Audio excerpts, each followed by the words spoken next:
And I'm back to show you some more projects using the iTop tool.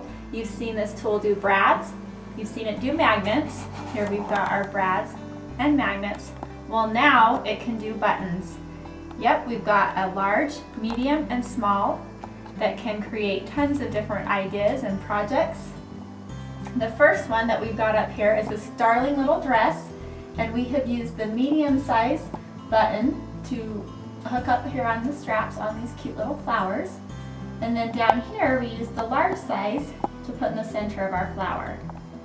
Same idea on this purse. We've used a large and a small, and these have just been covered with some different fabrics and then sewn right onto our purse.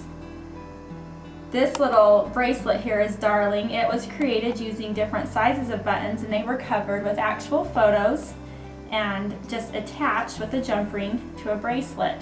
And there's also been a few little small ones covered, which you could cover with any type of fabric or ribbon and make any type of a color or style of bracelet that would suit you.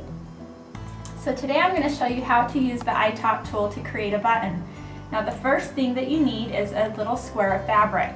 Now some people think you have to take all the time to cut a circle, because before we had our circle punches that would punch out our paper to do a brad or a magnet. But that's not so. You just need to cut a square. And this is about a 2-inch square that will cover our large button. The first thing you're going to do is pull out on this rubber head and twist it to the side. Then you're going to take your shell and place it right on top of the metal head. Turn the rubber head back to its position, and then take your square of fabric and just slide it in, and you want to get it kind of centered, but it doesn't have to be perfect. Then you're going to go ahead and give it a squeeze. Now keep in mind, if your fabrics are thicker or some may be thin like this, it will kind of change how much excess fabric you're going to have. Now you can turn it around and you can see most of this can easily be tucked in, but we have a few little sections that are kind of poking up taller.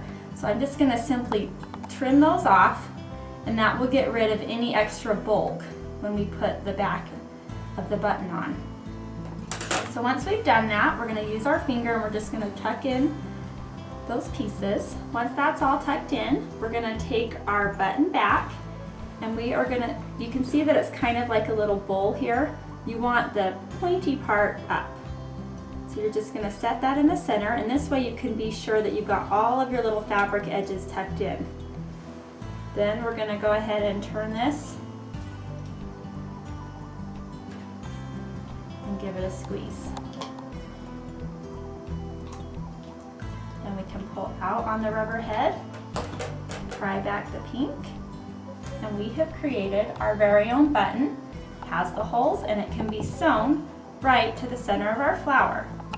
Once that's done, you can go ahead and attach it to your headband with some hot glue, and you've got a beautiful little headband.